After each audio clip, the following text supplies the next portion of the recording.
मान्यवर, कर विपक्ष के नेता ने 3 सवाल पूछे थे और 4 सुझाव दिए थे। पहला सवाल था, मुख्य न्यायाधीश को चुनाव आयोग चयन समिति से बाहर क्यों निकाला गया? पहला सवाल था।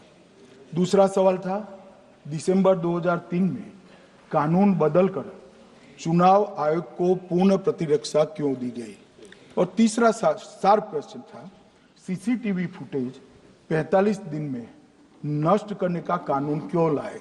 कानून नहीं लाए हैं, सर्कुलर चुनाव आयोग ने इश्यू किया है, मगर ठीक है, हार्द में समझ रहा हूं ये क्यों कर रहे हैं। So the first question, why is the Prime Minister and Amit Shah so keen on choosing exactly who the election commissioner is going to be?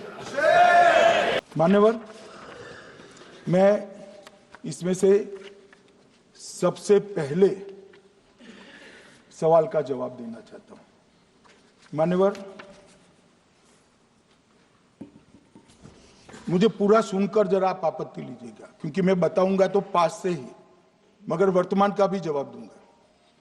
मान्यवर, 73 वर्ष तक इस देश में चुनाव आयोग की नियुक्ति का कोई कानून ही नहीं था। माननीय सभी सदस्य ध्यान से मुझे सुने, 73 साल तक इस देश में चुनाव आयोग की नियुक्ति का कोई कानून नहीं था। नियुक्ति प्रधानमंत्री सीधी कर देते थे। और मान्यवर, मैं आज ये पूरे देश को बताना चाहता हूं कि टोटल अब तक जितने चुनाव आयुक्त हुए और जितने मुख्य चुनाव आयुक्त और चुनाव आयुक्त, ये सभी इसी प्रकार से हुए। अब 2003 के कानून पर मैं बाद में आता हूं। 1950 से 1989 चुनाव आयोग एक सदस्यीय था। प्रावधान क्या था? कोई कानून नहीं था। प्रधानमंत्री जी फाइल भेजते थे राष्ट्रपति जी को और राष्ट्रपति जी नोटिफिकेशन बाहर नहीं करते। तो भाई उस वक्त बरोबर चुनाव था, सबसे अच्छा था।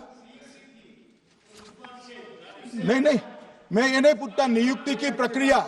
मान्यवर, पूरा उनका 55 साल प्रधानमंत्री जी ने ही चुनाव आयोग को नियुक्त किया, तब तक कोई सवाल नहीं था।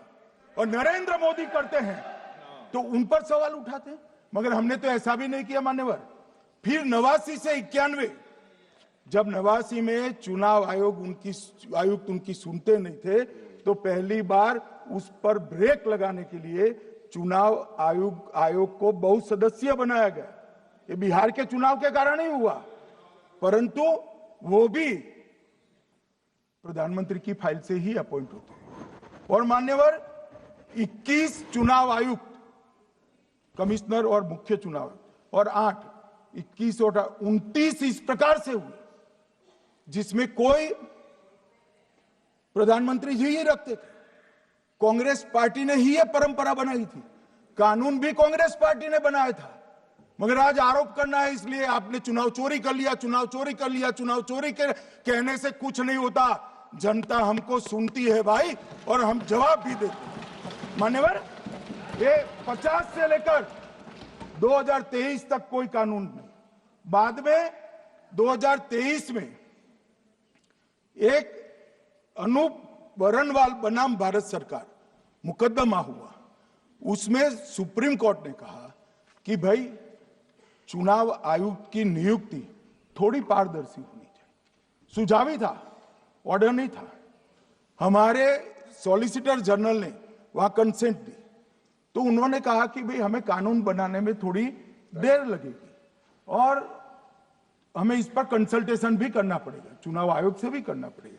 तो उन्होंने कहा ठीक है, अगर आप सहमत हैं, मैं जजमेंट और आर्गुमेंट पढ़कर अगर आप सहमत हैं तो जब तक कानून नहीं बनता, चीफ जस्टिस ऑफ इंडिया की अध्यक्षता में एक कमेटी बने और प्रधानमंत्री और विपक्ष के नेता इसके मेंबर। हमें कोई आपत्ति नहीं, हमने हाँ बोला सर, और विपक्ष के नेता भी थे, प्रधानमंत्री थे और सीजे। 2023 में कानून बन गया। कानून क्या बना? विपक्ष के नेता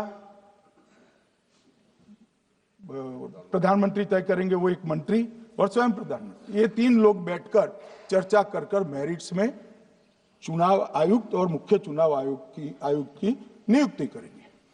मान्यवर, हमारे टाइम में तो और पारदर्शी, ये कह रहे हैं हमारा तो 33% ही हिस्सा है। भाई 33% तो है ना, हमारा तो हिस्सा ही नहीं था। और मान्यवर, मैं रिकॉर्ड से बताता हूं, 2012 में सीयूसी की नियुक्ति होनी थी, अडवाणी जी ने सुझाव दिया लिखकर कि एक प्रणाली बना जाए, नहीं बनाया और BS संपत जी को सीधा चुनाव आयुक्त बना दिया। उसके बाद में भी एक व्यक्ति कैसे है इसकी चर्चा है। नवीन चावला, जिसको आपातकाल की भूमिका पर शाह आयोग ने कहा था ये निष्पक्ष नहीं है, उनको मुख्य चुनाव आयुक्त बना दिया, जबकि मुख्य चुनाव आयुक्त गोपाल स्वामी ने इनके खिलाफ पक्षपात के सबूत भी भेजे, खारिज कर दिया। मान्यवर, सुने नहीं, हमारे समय में ऐसा कभी नहीं हुआ है।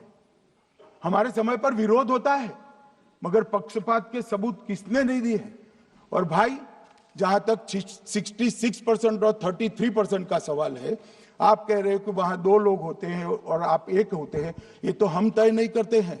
140 करोड़ की जनता तय करती है कौन 66 होगा और कौन 33। यहां कौन बैठेगा वो तो 140 करोड़ लोग तय करते हैं, वो आपके लिए तय करोगे तो आप 66 हो जाओगे। मगर आप तो 100 रख कर गए थे, हमने उसको 33 दे दिया। मान्यवर, ये क्या सवाल उठाते, और वो समझते हैं कि मैं बोलता हूं तो बस ये ब्रह्म वाक्य होगा। ऐसे नहीं होता है मान्यवर, हर चीज के तर्क होते हैं। इनका जो भाषण तैयार करते हैं वो भी ठीक से नहीं करते, रिसर्च नहीं करते। And finally, why was the law with regards to CCTVs and the data that they contain changed? Why was a law put in place that allows the Election Commission to destroy CCTV footage 45 days after the election? What is the need? The answer given is it is a question of data. It is not a question of data. It is a question of stealing the election. मान्यवर, इन्होंने CCTV footage 45 दिन में election commission ने नष्ट करने का निर्णय किया, इस पर आपत्ति उठाई। मान्यवर, जन प्रतिनिधित्व अधिनियम 1951 की धारा 81 में एक प्रावधान है। प्रावधान क्या है? उम्मीदवार चुने जाने के बाद 45 दिन में चुनाव याचिका दायर कर सकते हैं। 45 दिन के बाद इसको कोई चुनौती नहीं दे सकता। ये नियम 1991 में बना, तब उस वक्त सीसीटीवी फुटेज नहीं था। सीसीटीवी फुटेज बाद में चुनाव आयोग ने एक सर्कुलर से रूल्स में बदलाव कर ऐड किया। अब किया क्या है चुनाव आयोग ने? सीसीटीवी फुटेज का जो रिकॉर्ड है उसको जन प्रतिनिधित्व अधिनियम की 1951 की धारा 81 के साथ संरक्षित किया है, मतलब अलाइन किया है कि 45 दिन के बाद कोई डिस्प्यूट की प्रोविजन ही नहीं है एक्ट में, तो 45 दिन के बाद ये सीसीटीवी फुटेज क्यों रखना चाहिए? अब इतनी सादी समझ नहीं है सब, मैं क्या कर सकता हूं? सब समझ के कोई इंजेक्शन नहीं होते जो भड़ाम से दे दिया। मान्यवर, ये धारा 81 1951 से है, मगर पहले पर्चियों से होते थे तो पर्ची के लिए थी। अब सीसीटीवी फुटेज का कैमरा आ गया तो सीसीटीवी फुटेज ऐड कर दिया। मान्यवर, उन्होंने कहा, और इस वक्त जब सीसीटीवी फुटेज जब प्रक्रिया में ऐड किया, तब स्पष्ट चुनाव आयोग ने कहा था कि सीसीटीवी रिकॉर्डिंग संवैधानिक दस्तावेज नहीं है, ये आंतरिक प्रबंधन है। किस चीज का आंतरिक प्रबंधन? कि चुनाव सीज होने के बाद कोई पुनः मतदान की अर्जी करता है, कि भाई ये मतदान मथक में चुनाव ठीक नहीं हुआ, तो चुनाव आयोग जो निर्णय करता है वो सीसीटीवी फुटेज के आधार पर करता है। पहले मौखिक करता था, टेक्नोलॉजी आई, सीसीटीवी फुटेज स्वीकार कर लिया। अब ये आंतरिक प्रबंधन के लिए है मान्यवर। फिर भी चुनाव आयोग का जो निर्णय मैं बताता हूं, उन्होंने कहा सामान्य जनता को एक्सेस होना चाहिए। रूल्स बनाया गया है, सामान्य व्यक्ति सीसीटीवी फुटेज उच्च न्यायालय में जाकर 45 दिन के अंदर ऑर्डर करा सकता है। अब ये कहेंगे 45 दिन में जजमेंट नहीं आएगा, मगर उच्च न्यायालय इतना ऑर्डर कर सकता है कि ये सीसीटीवी फुटेज आप डिस्ट्रॉय मत करना। मान्यवर, राजनीतिक दलों को एक्सेस देने का उन्होंने प्रावधान करा है, तो वो चुनाव को चैलेंज करे राजनीतिक दल 45 दिन के अंदर। ऑटोमेटिक जो चुनाव चैलेंज होता है मान्यवर, उसका सीसीटीवी फुटेज नियमों से हम चुनाव आयोग रिजर्व कर देता है। मान्यवर, ये प्रक्रिया कुछ पढ़ते नहीं। इसके बाद पॉलिटिकल एजेंटों को एक्सेस होनी चाहिए। पॉलिटिकल एजेंट भी मान्यवर हाईकोर्ट से इसको प्राप्त कर सकता है। अब करते कुछ नहीं, एक भी ना हाईकोर्ट में अर्जी करी, ना चुनाव आयोग में करी, और सीसीटीवी फुटेज का बहाना लेकर बोलने लगे। अब इतने लाखों बूथों का सीसीटीवी फुटेज हर नागरिक मांगने लगा कोई कारण के बगैर, तो किस प्रकार से चुनाव आयोग दे सकता है? किस प्रकार से दे सकता है? यहां हुआ क्या है, सब प्राप्त करना चाहते हैं वो प्रेस कॉन्फ्रेंस कर। उनको लगता है कि मेरी प्रेस कॉन्फ्रेंस ये संवैधानिक प्रावधान के तहत होती है। ऐसा नहीं होता है। वे प्रेस कॉन्फ्रेंस जो करते हो जिन मुद्दों का, इसकी लीक कर अर्जी दे दो, टपक से मिल जाएगी सारी दिख, मगर अर्जी नहीं करते, कोर्ट में नहीं जाते हैं, चुनाव आयोग में नहीं जाते हैं, और चुनाव चोरी हो गया, चुनाव चोरी हो गया, चुनाव चोरी हो गया करते। मान्यवर, ऐसे नहीं चलेगा। इस देश को, लोकतंत्र को आप धूमिल नहीं कर सकते, और सबने सीखना चाहिए, और भाषण ढंग से तैयार करने का भी सीखना चाहिए। Second question, and even more devastating question. No prime minister has done this in the history of India. In December 2023, this government changed the law. They changed the law to make sure that no election commissioner could be punished for any action they take while they are election commissioner. Yes. Immunity. Why would the Prime Minister and Home Minister give this gift of immunity to the election commissioner? Why would they need to give this tremendous gift that no Prime Minister has given ever before to the election commissioner? Yes. Mr. Shah is looking into the ceiling. Maybe he will answer this question when he speaks.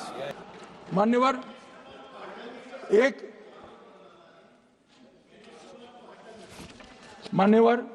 एक उन्होंने कहा CC को 2003 में कानून बनाकर immunity दी। मान्यवर, representation of the people act 1950 में ही ECI के अधिकारियों को जो इम्यूनिटी प्राप्त है उससे जरा भी बढ़ोतरी नहीं करी। हमने सिर्फ रिप्रेजेंटेशन ऑफ 1951 के एक्ट को पुनरावृत्ति की है। मान्यवर, आरपीए एक्ट की धारा 32 और आरपीए एक्ट 51 के सुधार की धारा 146C कहती है कि चुनाव आयोग के कोई भी अधिकारी जिसमें इलेक्शन कमिश्नर आ जाते हैं, इस पर कोई मुकदमा चुनाव प्रक्रिया के लिए नहीं चल सकता। ये प्रावधान है मान्यवर, और वो प्रावधान को 23 के कानून में इसको भी हमने संरेखित किया है मान्यवर। इतने सारे वकीलों को राज्यसभा दे रखी है, भगवान जाने क्या करते हैं सर, अपने नेता को ब्रीफ भी नहीं करते। Speaker sir, it is the idea that every thread, every person in the Union of India is equal. that disturbs my friends in the RSS. They are happy to see the fabric, but they cannot stand the idea that every single person in the fabric of our country, regardless of what religion they come from, regardless of what community they come from, regardless of what language they speak, should be equal. Because they fundamentally do not believe in equality. They believe in a hierarchy, and they believe that they should be on top of that hierarchy. उन्होंने कहा कि महत्वपूर्ण पद पर RSS की विचारधारा के लोग रख लिए जाते हैं, तो इसमें क्या आपत्ति है भाई? क्या इस देश में कोई कानून बना है कि आरएसएस की विचारधारा वाले हैं उनको कोई महत्वपूर्ण? अरे इस देश का प्रधानमंत्री आरएसएस की विचारधारा वाला है,